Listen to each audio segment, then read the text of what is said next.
أعوذ بالله من الشيطان الرجيم. بسم الله الرحمن الرحيم. نحمده ونصلي على رسوله الكريم، أما بعد فإن خير الحديث كتاب الله، وخير الهدي هدي محمد صلى الله عليه وسلم، وشر الأمور محدثاتها، وكل محدثة بدعة، وكل بدعة ضلالة، وكل ضلالة في النار. محترمہ خواتین اسلام، میری پیاری ماں اور بہنوں، بزرگوں، دوستوں، ساتھیوں،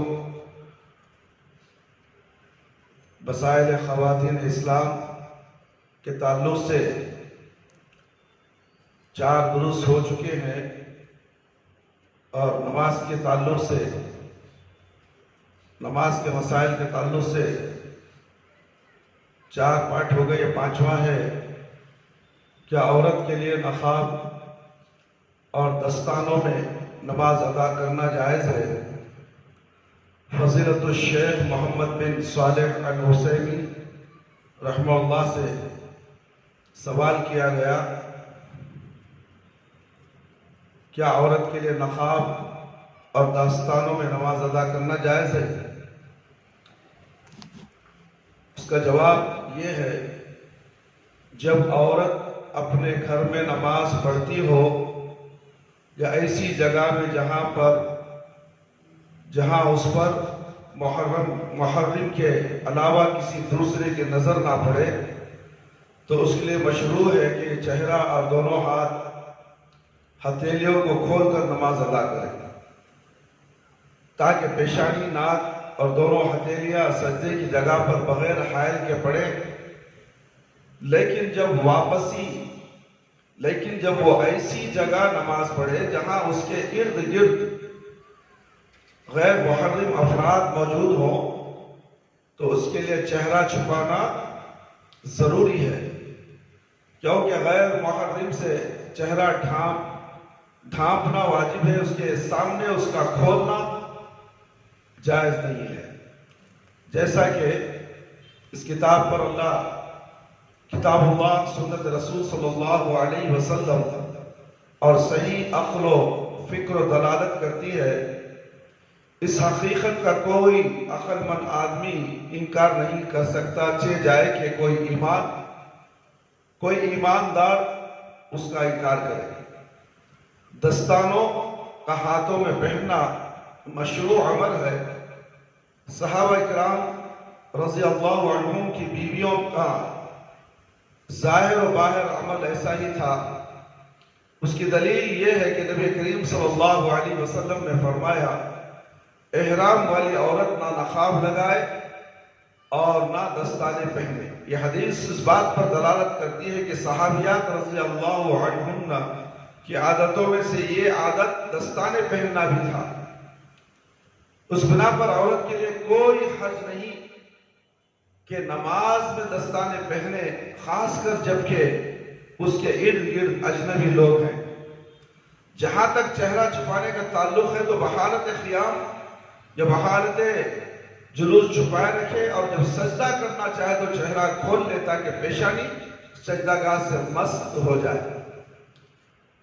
دروس فتاوت الحرم المکی شیخ ابن عثیمین، نقاب لگا کر نماز ادا کرنے کا حکم. فضیلت الشیخ عبداللہ الفوزان نے عورت کے نقاب لگا کر نماز ادا کرنے کے متعلق فرمایا. علامہ ابن خدامہ رحمہ اللہ نے المغنی میں لکھا ہے کہ عورت کا نماز میں نقاب لگانا مکروہ ہے، کیونکہ یہ پیشانی اور ناک کے مصلی یعنی سجدہ گاہ سے مس ہونے میں خارج ہوتا ہے، اور مرد کے منہ اور ڈھک کر نماز پڑھنے کے متعارف ہے، جس نے نبی کریم صلی اللہ علیہ وسلم نے منع فرمایا. یعنی عورت کو بھی نقاب لگا کر نماز پڑھنا منع اس لیے کہ پیشانی لگنا ہے اور ناک بھی لگنا ہے، اور ناک کے بیچ میں نقاب ڈالیں گے تو کپڑا آ جائے گا، جیسا کہ آج کل ماسک کا دور چل رہا ہے. دور کوسا بھی ہو، کچھ بھی ہو، مگر نماز کے شروط کے اندر کیا ہے؟ پیشانی لگے، ناک لگے، ہاتھ رکھے، یہ سب سجدہ گاہ کی جگہ رکھنا چاہیے۔ اسی لیے کہا جا رہا ہے کہ وہ مس ہونے میں خارج ہو جاتا ہے۔ اگر نقاب آ گیا تو مس ہونے میں خارج ہو جائے گا، اور مرد کے منہ ڈھک کر نماز پڑھنے کے متعارف ہے۔ جس نے نبی کریم صلی اللہ علیہ وسلم نے منع فرمایا، زینت المرأة للشیخ عبداللہ الفوزان، کیا عورت کے لیے نماز میں بال پیشانی پر لٹکانا جائز ہے؟ سوال کیا جا رہا ہے سماحت الشیخ عبدالعزیز بن باز سے، کیا عورت کے لیے بال پیشانی پر لٹکا کر نماز پڑھنا جائز ہے؟ ہمیں فائدہ پہنچائے، اللہ تعالیٰ آپ کو فائدہ پہنچائے گا۔ خواتین اسلام کا سوال جو تھا اس کا جواب یہ ہے، اس میں کوئی حرج نہیں ہے، لیکن بالوں کو ہٹا کر زمین پر پیشانی ٹیک کر سجدہ کرنا افضل ہے۔ سر کے بال بھی پیشانی کے آڑے نہیں آنا چاہے۔ بہت سے مرد حضرات کے بھی بال کیسے ہوتے ہیں، دیکھو پیشانی میں بال بھر کے اسی پیشانی کے بال کے ساتھ سجدہ کرتے ہیں۔ تو یہاں عورتوں کو منع کیا جا رہا ہے، ان کے زلفیں پیشانی کے اوپر لٹک رہی ہے تو اس کو ہٹا کر سجدہ کرو۔ یہاں تک کہا گیا ہے، اس میں کوئی حرج نہیں، لیکن بالوں کو ہٹا کر زمین پر پیشانی ٹیک کر سجدہ کرنا افضل ہے۔ اسی طرح اگر مرد عمامہ یا کپڑے کے کنارے پر سجدہ کرے تو کوئی حرج نہیں، لیکن بغیر حائل کے چہرہ اور ہتھیلیوں کا مصلی پر ٹیکنا افضل ہے۔ مگر جب کپڑے یا اس جیسی چیز پر زمین کی حرارت یا برودت کے سبب سجدہ کرنے کی حاجت ہو تو اس میں کوئی حرج نہیں، بلکہ اگر یہ نماز میں خشوع پیدا کرنے میں معاون بنتا ہو تو ایسا کرنا افضل ہوگا۔ عورت جب بالغہ ہو چکی ہو تو اس پر واجب ہے کہ اپنے بال اور جسم کو پورے طور پر چھپائے۔ لڑکی اگر بالغ ہو گئی ہے تو اسے چاہیے کہ وہ اپنے بال اور جسم کو پورے طور پر چھپائے، سوائے چہرہ اور ہتھیلیوں کے، جیسا کہ نبی کریم صلی اللہ علیہ وسلم کا ارشاد گرامی ہے، لا يقبل الله صلاة حائض الا بخمار۔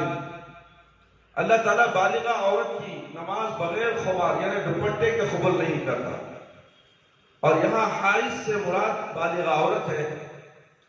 مجلد الجوز الاسلامیہ فتاوی الشیخ بن باز رحمہ اللہ علیہ۔ خواتین اسلام سے گزارش ہے، ان تمام سوال اور جواب کے ذریعے سے جو فتاوی آپ کے سامنے پیش کیے گئے ہیں، امید کرتا ہوں کہ اسے غور و فکر سے سن کر اس پر عمل کرنے کی کوشش کریں، اور جو بہت سے مسائل ہیں انشاءاللہ آئندہ بعد نماز عشاء آپ کے سامنے پیش کیے جائیں گے۔ اور نماز کی پابندی ہر مسلمان مرد عورت پر فرض ہے، اور دعوت و تبلیغ کا کام بھی ہر مرد عورت پر فرض ہے، کوئی بھی اس سے بچ نہیں سکتے۔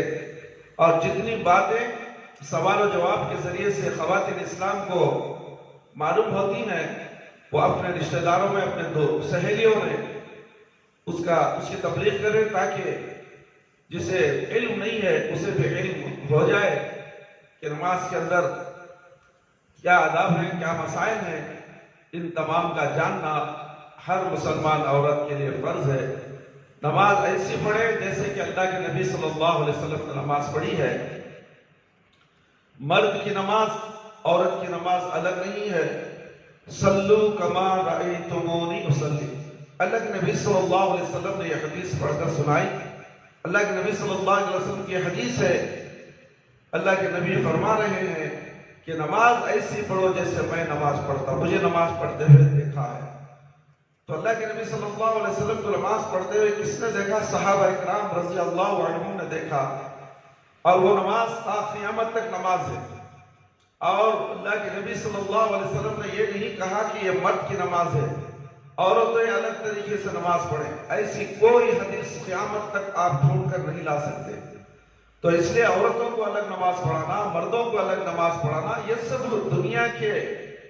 دنیا میں جتنے مذہب پیدا ہوئے ہیں ان مذہب والوں نے بنائے، مگر اللہ نے جو مذہب بنا کر اسلام بھیجا وہ کس کے اوپر بھیجا؟ پیارے نبی صلی اللہ علیہ وسلم کے اوپر بھیجا، اور پیارے نبی صلی اللہ علیہ وسلم کی شریعت مکمل ہو گئی، دین مکمل ہونے کے بعد آپ تمام لوگ الگ الگ نماز پڑھنے لگے۔ بہت سے علماء کرام کے ذریعے سے آپ تک نمازوں کو الگ الگ بنا دیا گیا، مرد حضرات بھی الگ الگ نماز پڑھ رہے ہیں اور عورتوں کو بھی الگ نماز پڑھایا جا رہا ہے۔ محترم پیاری ماں اور بہنوں، آپ سے گزارش ہے کہ نماز ویسی پڑھو جیسے اللہ کے نبی صلی اللہ علیہ وسلم کا حکم ہے۔ تو اس لیے ہمیں اپنی نمازوں کی حفاظت کرنی چاہیے۔ اللہ کے نبی جیسے بولے ویسی نماز پڑھو تاکہ تمہاری نماز قبول ہو۔ کسی اور کے طرف منسوب ہو کر تم نماز پڑھیں گے، ثبوت پکا ہونا چاہیے۔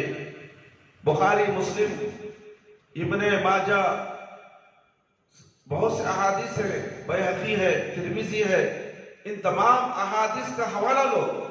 کسی ملا پیر کے لکھے ہوئے باتوں کا، اس کی کتاب کا حوالہ اگر ہے تو ناقص سے اس سے عمل نہیں کرنا چاہیے۔ ہمیں نماز کا طریقہ پورا احادیث نبویہ صلی اللہ علیہ وسلم سے معلوم ہوتا ہے۔ کیا صحابہ کا طرز عمل ہمارے لیے کافی نہیں ہے؟ کیا صحابہ اکرام نبی کریم صلی اللہ علیہ وسلم کے طریقے سے نماز پڑھے؟ صحابیات نبی کریم صلی اللہ علیہ وسلم کے طریقے سے نماز پڑھے؟ کیا وہ جنت میں نہیں گئے؟ اب ہم ان کا طریقہ چھوڑ کر کسی اور کا پڑھیں گے، طریقے سے نماز پڑھیں گے تو کیا ہم جنت چلے جائیں گے؟ ذرا غور کرو۔ اللہ کے نبی کا طریقہ ہمیں پسند نہیں، صحابہ کا طریقہ ہمیں پسند نہیں، پھر کس کا طریقہ پسند ہے؟ تم جن جن کے طریقے پہ چلتے ہو، کل قیامت کے دن انہی کے ساتھ تمہیں اٹھایا جائے گا، انہی کے ساتھ تمہیں کھڑایا جائے گا، انہی کے ساتھ تمہارا انجام بھی ہوگا۔ اس لیے ہمیں اللہ اور اللہ کے رسول صلی اللہ علیہ وسلم کی تعلیمات پر عمل کرنا چاہیے، اور ہمارے دلوں میں اللہ کا ڈر یعنی تقویٰ پیدا ہونا چاہیے۔ اس کے بعد اور عقیدے کی اصلاح ہونی چاہیے۔ ایک اللہ کی عبادت کرو، ایک نبی کی اطاعت کرو، اس کے بعد عبادت کرو پیارے نبی صلی اللہ علیہ وسلم کے بتائے ہوئے طریقے سے۔ انشاءاللہ تمہاری نمازیں، تمہاری عبادتیں، تمہارے حج، تمہارے زکوٰۃ، تمہاری قربانیاں، ہر چیز قابل قبول ہوگی، ورنہ تو تمہاری کوئی چیز قابل قبول نہیں ہے، سب رد کر دی جائے گی۔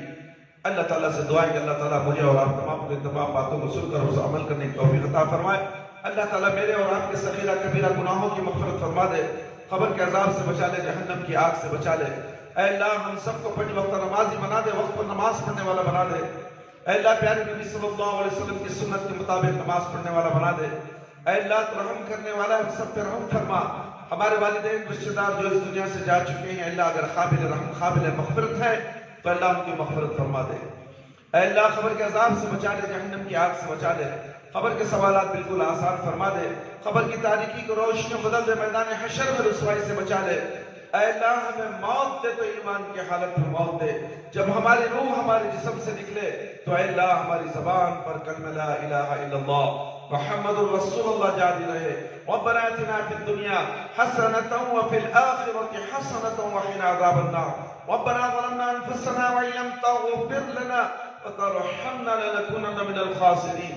ربنا تقبل منا انك انت السميع العليم وتب علينا انك انت التواب الرحيم۔ سبحان ربك رب العزة عما يصفون وسلام على المرسلين والحمد لله رب العالمين۔ يا حي يا قيوم برحمتك